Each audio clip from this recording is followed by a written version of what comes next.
It's almost as if the whole world, or the Western world at least, is reeling over the death of George Floyd. Black Lives Matters demonstrations have broken out in cities all over the Western world. Regimes such as that of China point out the alleged hypocrisy in America criticizing China's handling of the Hong Kong protests when they argue that the same thing is going on in the United States right now. There's a deep sense of injustice, and it neither started with George Floyd, nor sadly is it likely to end with Floyd's death. But what would Hayek do? Friedrich August von Hayek, the great Austrian economist, can help us better understand and disentangle some of the sentiments at work here and thereby discern where the true injustice lies. One of the ways in which he can help us to do this is with the distinction between equality before the law, on the one hand, and equality of outcome, on the other hand. So what are these? Well, equality before the law is when you say that the law should treat everyone the same, regardless of their background, sex, skin color, whatever. You may have come from a better or worse socioeconomic background or family. Your starting point in the race, so to speak, might not be the same as everyone else's. But once the race begins and you start running, you're treated the same as everyone else. You might be comfortable with where you are in the race, and that's fine. You might be comfortable with the fact that there are some people behind you, some people ahead of you.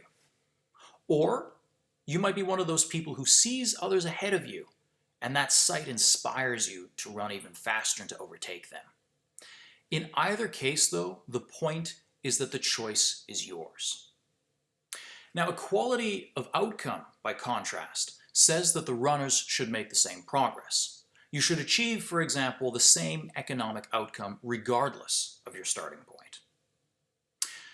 So, equality before the law, the first equality I mentioned, says that the point of the game, the rules of the game, running in this case, are to provide an environment in which we can see who the best runners are, which is determined by their individual effort. Equality of outcome, though, says that equal outcomes for all runners is the objective, and that the game is failing if it does not bring about this outcome. So what this means is that for someone who believes in equality of outcome, the injustice resides in the very equality before the law that I just mentioned. And this is because equality before the law is bound to produce inequalities of outcome. And that's because not everyone has equal abilities, intelligence, or will. So what does all this have to do with George Floyd? His case has successfully angered defenders of both equality before the law and equality of outcome. It was a flagrant abuse of a police officer's legal authority, so therefore it offends equality before the law. But it was also one of many examples of how black people in American society experience different outcomes, whether it be higher incarceration rates, less access to good schools or high-paying jobs, or whatever. And therefore it also offends equality of outcome.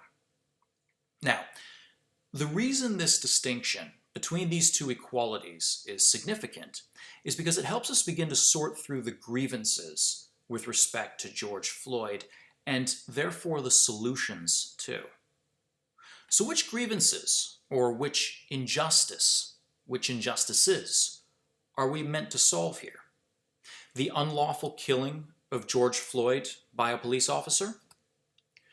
The problem of racism in the Minneapolis Police Department?